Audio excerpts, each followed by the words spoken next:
안녕하세요. 생활 속 마이크로 모빌리티에 대해서 발표할 윤종수입니다. 저는 지쿠터란 서비스로 마이크로 모빌리티 공유 서비스를 운영하고 있고요. 현재는 전국 한 25개의 지역에서 활발히 서비스를 운영하고 있습니다. 2019년 그 IT 화두가 굵직굵직한 것들이 몇 개 있었는데요. 이 중에 하나가 마이크로 모빌리티가 아닐까 싶습니다. 네이버 트렌드에서 마이크로 모빌리티에 관련된 내용을 좀 검색을 해봤는데요. 2017년에 뭐 그런 개인 전동 스쿠터들이 있었고, 그리고 저희 회사가 2017년 8월에 설립을 했어요. 여기 보시면 2017년에 조금 8월 지나서 스파이크가 있는데, 그때 기사가 한번 났어요. 아, 우리나라에서도 드디어 공유 자전거가 생기는구나. 네, 저희는 2018년 1월에 공유 자전거를 이제 송파, 잠실 지역에 서비스를 런칭을 하고 운영을 하였습니다. 저희가 공유 자전거를 운영하다 보니까 여름의 데이터가 정말 겨울보다 더 안 나오더라고요. 여름의 사용률이 겨울보다 더 적더라고요. 그래서 전동의 힘을 빌려야겠다 해서 이제 그 전동 킥보드를 빠르게 파일럿 테스트를 해봤습니다. 지방 소도시에서 짧게 테스트를 해보고 2개월 동안 사업성을 검증한 이후에 2019년 1월에 마포 지역을 중심으로 이제 전동 킥보드를 런칭을 하여서 서비스를 하였고요. 여기 그래프에서 보시면 아시겠지만 2019년이 되면서 이런 마이크로 모빌리티에 대한 이제 사람들의 이제 관심이 폭증하기 시작했는데요. 이만큼 많은 사람들이 이제 관심을 가지고 지금 사용하고 계십니다. 지금 사실 지금 여기 많은 분들이 안 계시는데 지금 웨비나로 접속하시는 분들 지금 제가 보고 있는데 저는 마음속으로 다 여기 함께 있다고 생각하고 있을게요. 혹시 여기서 전동 킥보드를 사용해 보신 분 좀 손들어 주실래요? 저기 굉장히 많으신데요. 네. 그런데 한 번만 타보신 분, 한 번만 타고 나 다시는 절대 안 타. 네, 대부분 거의 없네요. 예. 네, 맞습니다. 저희 데이터에서도 나오는데요. 5명 중에 4명이 2회 이상 탑승을 하시고요. 그리고 재탑승할 때까지 걸리는 시간이 평균 이틀, 2.3일 정도 걸리더라고요. 이만큼 이제 많은 사람들이 사용하고 자주 사용하고 이제 우리 생활에 좀 많이 들어온 느낌을 지금 받고 있습니다. 마이크로 모빌리티의 좀 이용 사례를 좀 살펴보겠는데요. 흔히들 말하는 라스트 마일 솔루션이라고 하십니다. 작년에 저희가 연세대 신촌의 연세대 학생들과 그런 산학 프로젝트를 진행했는데 그 중에 피드백 중에 하나가 이제 등교하는 컬처가 바뀌었어요 라고 하더라고요. 어떻게 바뀌었어요? 예전에는 신촌역에 내려서 걸어가든지 강의실까지 아니면은 스쿨버스 기다려서 타고 가든지 걸어가면은 강의실까지 24분 스쿨버스 타도 한 20분에서 25분 정도 걸리고요. 하지만 요즘에는 신촌역 내리기 2-3 정거장 전에 앱을 열어서 신촌역에 전동 킥보드가 있으면은 빨리 뛰어가서 타고 올라가고 없으면은 인근역에서 내려서 가더라고요. 인근역 이대역에서 내려서 전동 킥보드를 타고 올라가고 걸었을 때는 기존에는 강의실까지 가는데 25분 정도 걸렸지만 이 전동 킥보드를 타고 나서는 이제 10분 남짓 걸린다고 해서 굉장히 반응이 좋았고요. 그리고 또 First Mile, Last Mile 솔루션이라 그러잖아요. First Mile을 예를 보겠는데요. 직장인 Y씨의 출근 시간입니다. 총 33분 중에 지하철 이동은 9분, 도보 이동은 25분 정도가 걸리는데요. 저희가 이분 집 근처에 그 킥보드를 좀 배치를 하는데 너무 좋아하세요. 출근 시간이 짧아졌다. 덜 힘들어졌다. 아침에 출근 좀 재밌게 상쾌하게 할 수 있었다. 이런 피드백을 받는데 어느 날 전화가 왔어요. 대표님, 오늘 대표님 때문에 살았어요. 왜요? 제가 지하철 타러 갔는데 지갑을 놓고 왔더라고요. 그래서 평소 같았으면 다시 10분을 또 걸어가고 또 10분을 내려오고 최소 20분 이상 더 걸리는 시간이었는데 이 마이크로 모빌리티 때문에 한 5분, 7분 정도 더 걸렸다고 하시면서 굉장히 좋아하시더라고요. 그리고 근거리 이동을 대체하는 근거리 이동 교통수단으로서 많이 사용하시는데요. 저희가 마포 신촌 지역에 서비스를 하면서 매일매일 데이터를 봤어요. 그런데 눈에 띄는 구간이 있었거든요. 바로 연남동에서 망원역까지. 이 구간을 자주 사용하길래 왜 이러지? 라고 봤더니 길이는 한 2km 정도가 돼요. 2km 정도가 되는데 걸으면 한 26분 정도 걸리고 대중교통을 타면은 여기 신촌역까지 내려와서 신촌역에서 막 버스를 타고 합정역에서 또 합정역에서 또 갈아타고 이러면서 대중교통 타면 22분이 걸린다고 그러더라고요. 그런데 저희 스쿠터를 사용하면은 이제 8분 정도 걸려서 이제 매일 이렇게 왔다 갔다 하는 패턴을 볼 수 있었는데 어느 날 봤더니 그런 패턴이 이제 보이지 않기 시작하더라고요. 그래서 알아봤더니 이제 개인용을 구매를 하셔서 사용하고 계셨습니다. 그리고 마지막 저희도 이제 예상을 못했는데 레저 재미로 많이 타십니다. 이분들 뭐 패턴을 좀 보면은 그냥 뺑글뺑글 돌아요. 그냥 자기네 동네, 자기네 마을 뺑글뺑글 돕니다. 그렇게 돌다가 또 저기 가보고 싶으면 한번 갔다 오고 또 저기 갔다 오고 싶으면 또 한번 갔다 오고 그리고는 또 인스타그램에 또 이런 해시태그 들어오죠. 주말의 여유, 자유를 느낀다, 지쿠터 존잼. 네, 이런 레저 이용률도 저희 총 이용량의 한 10% 정도 차지하는 만큼 좀 상당히 많은 사용량을 보이고 있고요. 그러면 왜 마이크로 모빌리티냐? 항상 모빌리티에 대한 세미나, 컨퍼런스 가면은 자율주행 이야기하고 전기 자동차 이야기 하는데 그 중에 한 꼭지는 항상 마이크로 모빌리티가 차지를 합니다. 그럼 왜 이 마이크로 모빌리티가 그러면 중요하냐? 우리 삶을 어떻게 바꾸냐? 더 나아가서 우리 도시 생활에 어떤 영향을 끼칠 것인지 한번 알아보겠습니다. 일단 정의부터 하고 갈게요. 마이크로 모빌리티는 마이크로와 모빌리티 두 단어가 연결되어서 이루어져 있고요. 마이크로에 대해서 좀 여러 가지 정의가 있습니다. 뭐 근거리 1에서 4km, 5km 정도를 커버를 하고요. 그다음에 작아야 됩니다. 작아서 자전거 도로에 들어갈 수 있을 만큼 작아야 됩니다.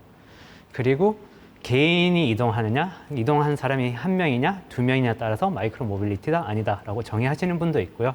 그다음에 스마트해야 된다. 이제 통신이 되어서 이 모빌리티에 대해서 제어가 돼야 되고 관제가 돼야 되고, 그다음에 가볍다. 우리나라 규정상에는 이제 30kg 이하로 지금 정해져 있고요. 그리고 사실 뭐 개인 한 명이 움직이는데 뭐 무거운 그런 이동 수단이 움직이면 그만큼 에너지 효율도 좋지 않고요. 그리고 친환경 에너지, 매연이 없고 소음도 없고, 그래서 도심 생활에 굉장히 적합한 형태이고요. 속도가 그렇게 빠르지 않습니다. 우리나라 규정상에는 25km로 제한되어 있고요. 그리고 1에서 5km 가는데 60km까지 달릴 필요 없잖아요. 그래서 속도도 25km, 그렇게 빠르지 않아야 된다. 그리고 경제적이어야 된다. 매일매일 자주 이용할 텐데 경제적이어야 되고요. 그리고 모빌리티를 보시면은 이동수단입니다. 단어 그대로 이동수단이고요. 그리고 또 이동을 또 뜻하기도 하고요. 이 이동에 대해서는 좀 더 큰 의미가 내포되어 있는데요. 예를 들어서 우리 전화기를 예를 들면은 예전에는 다 이제 집집마다 전화가 있었잖아요. 그래서 우리는 전화를 하려면은 장소에서 장소로 전화를 했습니다. 사무실에서 학교로 전화하고 학교에서 집으로 전화하고. 하지만 모바일 폰, 핸드폰이 생기면서 이제 더 이상 이제 장소에 얽매이지 않게 됐어요. 다니면서 전화를 하고 내가 언제 어디든 어디에 있는 사람에게 전화를 할 수 있는 이런 이동의 자유가 생긴 거예요. 그래서 이 이동에는 사실 자유라는 의미가 굉장히 포함되어 있고요. 그다음에 또 탈 것이란 의미도 가지고 있습니다. 그래서 이 의미를 다 조합했을 때 마이크로를 보시면은 저는 한 문장으로 정의를 할 수 있을 것 같은데요. 도심 생활에 적합한 이동수단이라고 정의를 할 수 있을 것 같습니다. 그리고 마이크로 모빌리티 종류에 뭐 여러 가지가 있는데요. 우리 인류 최초의 모빌리티, 말이 있을 수 있겠고, 그 다음에 자전거, 그 다음에 지금의 전동 스쿠터지만 예전에 이제 내연기관으로 한 그런 스쿠터가 있었고요. 그리고 좀 더 나아가서 이제 전기 오토바이, 드론, 더 나가서 아이언맨 슈트 같은 이제 제트 슈트라 그러는데 이런 것까지 이제 개인형 이동 수단 마이크로 모빌리티라고 할 수 있는데요. 이러한 모빌리티가 이제 기술의 발전함과 따라서 이제 공유 경제와 만나서 이제 공유 마이크로 모빌리티라는 시장이 형성이 되었습니다. 이 공유를 하기 위해서는 몇 가지 조건들이 있는데요. 이 조건들을 충족하기 위해서 필요한 기술들이 있습니다. 첫 번째 GPS. 이 모빌리티가 어디 있는지 이제 트래킹이 돼야 됩니다. 그 다음에 IoT 통신, 서버와 이 모빌리티와 이제 통신이 되고 그럼으로 인해서 이제 이 모빌리티에 대해서 관제를 할 수 있게 되었고요. 그리고 핸드폰을 연동을 통해서 이제 사람들이 좀 더 쉽게 이 모빌리티 서비스를 이용할 수 있게 됐고요. 배터리가 굉장히 기술이 좋아져가지고 작은 배터리임에도 불구하고 좀 긴 거리를 갈 수 있게 되었습니다. 그리고 드럼 브레이크, non-flat tire 같은 것들이 발전을 해서 이런 모빌리티에 대한 그런 유지비가 굉장히 낮아졌고요. 그래서 굉장히 경제적으로 됐습니다. 사실 이런 그 공유 모빌리티가 우리 인류에서는 처음이 아닙니다. 우리 선조들이 다 사용하고 있었어요. 그게 뭐냐고요? 예, 마페 시스템입니다. 예.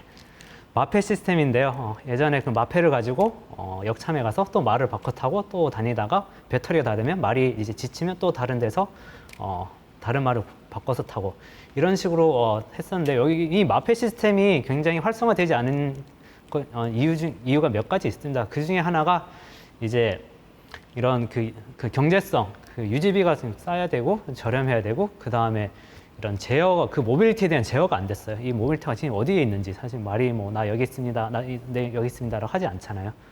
이런 식으로 제어가 안 되고 그다음에 사람들이 또 쉽게 접근하지 못해가지고 이런 활성화가 굉장히 활성화가 많이 되진 않았었고요. 그러면 왜 이런 마이크로 모빌리티가 이런 뭐 자율주행 이야기하고 정말 기술적인 그런 자율주행 이야기하고 전기차 이야기하는데 왜 꼭 등장을 하느냐를 봤더니 저는 사실 기술 쪽보다는 이런 서비스에 좀 더 많은 의미를 두고 싶은데요. 우리가 모빌리티에 사용하고 있는 빈도를 보시더라도 이제 비행기는 1년에 한두 번, 뭐 평균적으로 이제 사용하고 기차도 한 달에 한두 번 정도 사용하는데 지하철, 버스 평균 뭐 하루에 2번, 뭐 어디 갈 때 있으면 3번, 4번 사용하지만 평균 2-3번 사용하고요. 그리고 개인용 자동차도 이제 2번, 3번 정도 사용을 하더라고요. 하지만 우리 이동 패턴을 보면은 마이크로 모빌리티는 하루에 평균 4회 이상, 많게는 10회까지 사용할 수 있습니다. 당장 저만 하더라도 집 근처에서 뭐 편의점 다녀온다던가 아니면 집 근처 장을 보러 간다던가 왔다 갔다 하고 그리고 사무실에서도 이제 근처에 뭐 미팅이 있다던가 점심 먹으러 간다던가 왔다 갔다 하면서 이런 근거리 이동이 굉장히 많은데요. 그 전파 속도 그 사용자들에게 이 서비스가 전파하는 속도가 이제 사용 빈도에 따라서 굉장히 지금 빠릅니다. 승차 공유로 대표되는 리프트나 우버를 보시면은 이제 1000만 라이드 달성할 때까지 한 3년이 걸렸고요. 하지만 마이크로 모빌리티, 라임, 뭐 벌드 보시면은 한 1년이 채 안 걸렸습니다. 1000만 라이드를 달성할 때까지. 이만큼 사람들과 이제 접점이 많아가지고 이런 그 모빌리티 서비스의 양 끝단에 해당하면서 이 모빌리티 서비스에 들어가는 이제 게이트웨이 역할을 지금 맡아주고 있습니다. 그만큼 이제 서비스적인 의미에서 굉장히 큰 의미를 가지고 있고요. 그러면은 이제 마이크로 모빌리티 알았습니다. 그러면 우리나라는 지금 어떻게 돼가고 있어요? 좀 국내 서비스를 한번 살펴보겠는데요. 2019년 7월과 2020년 7월 1년 동안 얼마나 많이 바뀌었는지 1년 동안 얼마나 많은 세상이 바뀌었는지 살펴보겠습니다. 2019년 7월에는 한 7개 정도 업체가 있었어요. 그리고 이제 올해 7월에는 제가 조사한 바로는 14개, 2배 업체가 이제 2배로 늘었고요. 그리고 서비스 지역도 작년에는 서울 위주로 전국에 한 5개, 6개 지역에서 서비스 되고 있었는데 올해에는 전국의 30지역, 30곳에서 지금 서비스를 하고 있습니다. 그 중에 25개는 이제 저희가 하고 있고요. 그리고 이제 운영 대수도, 보유 대수도 굉장히 많이 늘었습니다. 작년에는 업계 전체 한 3,000대 정도가 있었는데요. 4,000대 정도. 올해는 지금 저희가 대충 추산한 바로는 3만 대에서 한 4만 대 사이 정도가 될 것 같습니다. 이러면서 사실 기기도 굉장히 많이 발전을 했어요. 작년에 있던 모델은 대부분 바퀴가 8인치의 배터리 일체형이어가지고 아침에 배치를 하고 하루 종일 운영이 되고 저녁에 배터리 다른 것들 수거를 해서 밤새 이제 충전을 하고 아침에 이제 다시 또 배치를 하는 이런 형태를 띄어서만 했고요. 왜냐하면 배터리가 이제 일체형이니까. 하지만 요즘에 나오는 2세대 킥보드들을 보면 이제 바퀴가 일단 커졌습니다. 8인치에서 10인치. 바퀴가 커지면서 좀 더 이제 편안한 승차감을 제공하고 그리고 조그마한 턱도 사실 8인치 바퀴가 넘기 어려웠던 턱들이 굉장히 많아요. 하지만 이제 10인치로 바뀌면서 그런 턱들을 좀 많이 넘어가면서 이제 좀 더 안전한 이제 주행을 좀 보장해주고 있고요. 그리고 배터리도 이제 교체형으로 바뀌었습니다. 그래서 이제 운영 형태도 많이 바뀌었고요. 예전에는 아침에 배치하고 저녁에 수거해서 밤새 충전을 했는데 지금은 이제 나가서 이제 배터리만 교체하는 식으로 변해서 24시간 운영이 가능해졌고요. 그리고 가입자 수도 굉장히 많이 늘었는데요. 작년에는 제가 추산했을 때는 한 100만 명 정도의 가입자들이 있었는데 지금 현재는 450만, 거의 뭐 광역시 인구 정도 되는데요. 물론 좀 중복 가입한 사람들도 있지만 이제 한 450만 정도 되고요. 그리고 저희가 자전거를 서비스를 해봤고 전동 킥보드 서비스를 해봤는데 이 유저 데모그래픽이 많이 다르더라고요. 자전거에서는 30대 분도 있었고 뭐 20대 분도 물론 있지만 30대, 40대, 50대까지 사용자들을 보기로 했고 그리고 거의 2대 8 정도로 남성분들이 굉장히 많이 사용했습니다. 그런데 이제 전동 킥보드를 봤더니 이제 20대 초반에서 30대 초반까지 20, 30대에서 굉장히 많이 몰려 있고요. 그리고 남녀 성비로 봐도 이제 여성분이 4, 그리고 남성이 6, 4대 6 정도로 굉장히 여성분들이 많은 많은 사용을 지금 하고 계십니다. 네, 그리고 하루 라이드 수도 이제 작년에는 하루에 한 9,000 라이드 정도가 났는데 요즘에는 이제 하루에 9만 라이드 정도가 나고 있습니다. 이거를 뭐 어느 정도 이제 수준이냐, 이제 거리별로 했는데 이제 작년에는 이제 뉴욕을 이제 하루에 한 번 갔다 오는 정도의 거리를 이제 전동 킥보드가 달렸다면은 오늘날에는 지구를 7바퀴 돕니다. 한 바퀴, 2바퀴, 3바퀴, 4바퀴 아직 남았습니다. 예. 7바퀴. 그만큼 굉장히 사용을 많이 하고 있는데요.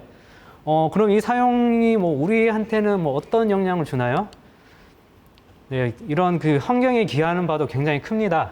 작년에는 한 2,000톤, 200톤 정도의 그런 매연을 저감하는 효과가 있었고요. 이것은 한 3만 그루의 나무를 심은 효과가 있는데요. 오늘날에는 2,000톤, 30만 그루의 나무와 맞먹는 효과를 가지고 있습니다. 이제 한 달 동안. 그래서 요즘에는 뭐 사실 식목일날 나무 심으러 가기도 힘들고 그러잖아요. 평소에 많이 타시면 됩니다. 이렇게 많이 사용하는 킥보드가 이제 우리 생활에는 이제 도시 생활을 좀 어떻게 바꿔갈 것인가, 도시 문제를 어떻게 해결해 나갈 것인가를 좀 살펴보겠는데요. 사실 이 그림이 굉장히 많은 거를 지금 보여주고 있어요. 지금 그 자동차 40대, 그 사람 40명, 그 자전거 40대, 그 다음에 버스. 그 사람이 40명이 이동하는데 자동차를 탔을 경우, 그리고 도보를 했을 경우, 자전거를 탔을 경우, 그 다음에 버스를 사용했을 경우에 공간을 얼마나 차지하느냐를 지금 보여주고 있는데요. 이 도시에서 가장 중요한 자원 중에 하나가 저는 땅이라고 생각합니다. 땅. 공간이라고 생각하는데 이 자동차를 사용했을 때 보시면은 굉장히 많은 공간을 차지하고 있습니다. 이게 사실 주차 공간일 뿐이지 이 자동차가 다녀야 될 도로도 필요로 하고요. 그것까지 감안했을 때는 굉장히 많은 공간을 필요로 하게 되는데 이런 마이크로 모빌리티를 사용했을 경우에는 그런 공간을 굉장히 많이 절약할 수 있어서 절약할 수 있고요. 그리고 버스도 이제 마찬가지고요. 저희 도시를 보시면은 이제 저희 인구는 점점 줄어들고 있고요. 줄어들고 있지만 1인 가구는 늘고 있습니다. 그리고 이제 도시에 점점 더 많은 사람들이 더 들어오고 있고요. 그러면서 이제 소득 증가에 따라서 소득은 또 계속 늘어나고 있고요. 그러면서 이제 자동차 보유 대수도 이제 늘어나고 있는 상황입니다. 그만큼 이제 우리가 살고 있는 도시에 이 공간을 좀 더 한 사람이 차지하고 있는 공간이 점점 더 많아지고 있는 상황이고요. 우리의 도시를 보시면은 다 안타깝게도 이제 자동차 위주로 설계되어 있습니다.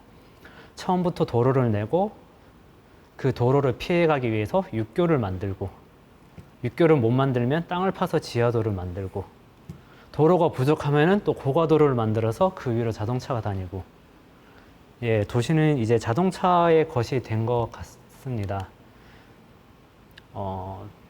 LA의 한 거리의 사진인데요. 여기 왼쪽 1931년의 사진을 보면은 저는 두 가지를 발견할 수 있습니다. 첫 번째, 도로에 차선이 없어요. 그리고 두 번째, 인도가 굉장히 넓습니다. 하지만 3년이 지난 뒤 어떻게 됐나요? 도로에 이제 차선이 생기고 인도가 굉장히 좁아졌고요. 그 브레스의 역설이라고 하고 뭐 교통의 역설이라고 하는데 도로를 냈더니 자동차가 많이 다녀요. 그러다가 이제 교통 체증이 생기고 이제 길 막히면 어떡합니까? 네, 도로를 넓히죠, 요즘에는. 네, 도로를 넓혔더니 또 차들이 통행이 더 좋아졌네? 더 많은 차들이 몰리고. 이전에는 100대의 차가 불만이 있었다면은 도로를 넓힌 이후엔 500대의 차들이 이제 불만을 표시하게 되고. 그래서 도로를 넓혔더니 또 다른 이제 정체가 생기는구나라고 해서 이제 최근에 도시들을 자동차 통행을 줄이고 그 대신 그렇게 줄였던 공간을 확보했던 공간을 좀 더 사람에게 내주는, 좀 더 사람에게 좀 친화적인 도시 공간으로 좀 변화하고 있습니다. 자동차를 보시면 사실 뭐 승용차 수단 분담률은 이제 25% 정도밖에 안 되는데 에너지 소비 분담률이 이제 50%, 굉장히 이제 비효율적인 에너지를 사용하고 있고요. 그리고 뭐 온실가스 뭐 배식도 많이 배출하고 있고, 그래서 서울시에서는 이제 교통 혼잡 비용이 2030년에는 거의 한 22조라고 예상을 하고 있습니다. 이만큼 이제 우리 도시 내에서 이런 승용차가 야기하는 이런 교통에 대한 문제가 굉장히 커지고 있고요. 그래서 많은 도시들은 이제 사람들에게 공간을 좀 더 많이 내어주고 있습니다. 뉴욕 그리고 런던, 파리인데요. 보시면 이제 사람들이 다닐 수 있는 공간이 점점 더 넓어지는 걸 볼 수 있고요.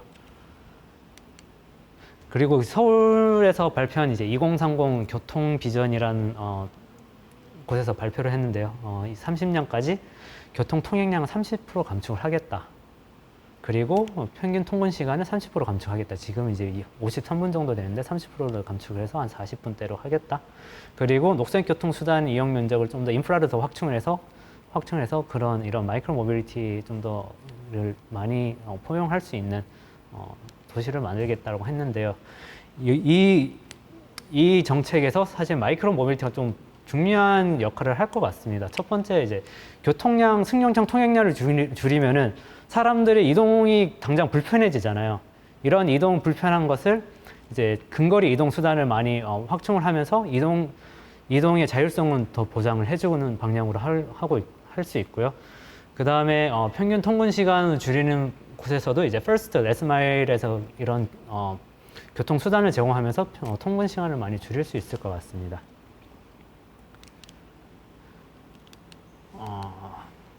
이렇게 사실 되게 뭐 우리의 삶도 편리하게 해주고 그리고 도시의 문제도 좀 해결해주고 굉장히 좋은 역할을 많이 하는 그 마이크로 모빌리티인데요.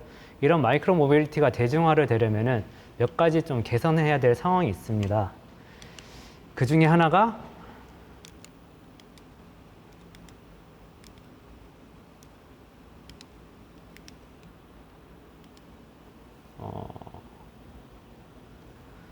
아마 그 건전한 이제 주행 문화가 정착이 돼야 될 텐데요.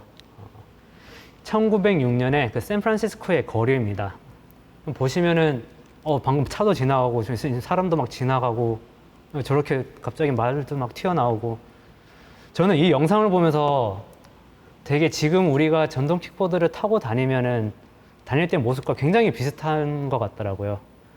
다니면은 중간에서 뭐 차도 끼어들고 이제 사람도 왔다 갔다 하고 이렇게 많이 사실 좀 혼돈스럽게 지금 운영되고 있는 게 사실 실정이고요. 다행히도 지난번에 이제 국토부와 그런 간담회도 하고 이제 그런 법이 통과되면서 이제 자전거 도로에서 이제 타세요라는 이제 법이 이제 개정이 돼서 좀 더 이제 사람들이, 그전에는 이제 인도에서 타야 돼요? 아니면은 뭐 어디서 타야 돼요? 차길에서는 타면은 굉장히 위험한데 어디서 타야 되네요? 라고 많은 혼돈을 가지셨는데, 이제는 이제 자전거 도로에서 타시면 됩니다. 라고 이제 명확한 이제 가이드라인이 생겨서 굉장히 좀 이런 문제는 많이 해소될 것 같고요. 그 다음에 두 번째 문제가 주차 문제입니다.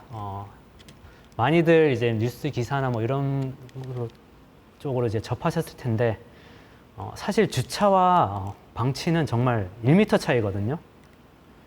저희 동네에 있던 건데 지금 저렇게 차도로 두면은 지나가는 차들에게 굉장히 많은 불편을 야기를 합니다. 하지만 정말 인도 1m만 옮겨가지고 저렇게 가로수 옆에 두면은 보행하는 사람들도 크게 불편이 없고, 그리고 통행하는 자동차도 크게 불편이 없고, 그래서 저는 이제 주차와 방치는 정말 1m 차이라고 말씀드리고 싶고요. 주차를 하실 때 조금만 한 번만 더 신경 쓰셔서 과연 내가 주차하는 곳 장소가 보행자들 그리고 자동차들에게 피해가 주지 않을까 한 번만 생각해 주시면 정말 올바른 PM 문화가 정착이 될 것 같습니다. 그리고 또 하나는 이동수단 자체가 또 좀 바뀌어야 될 것 같아요.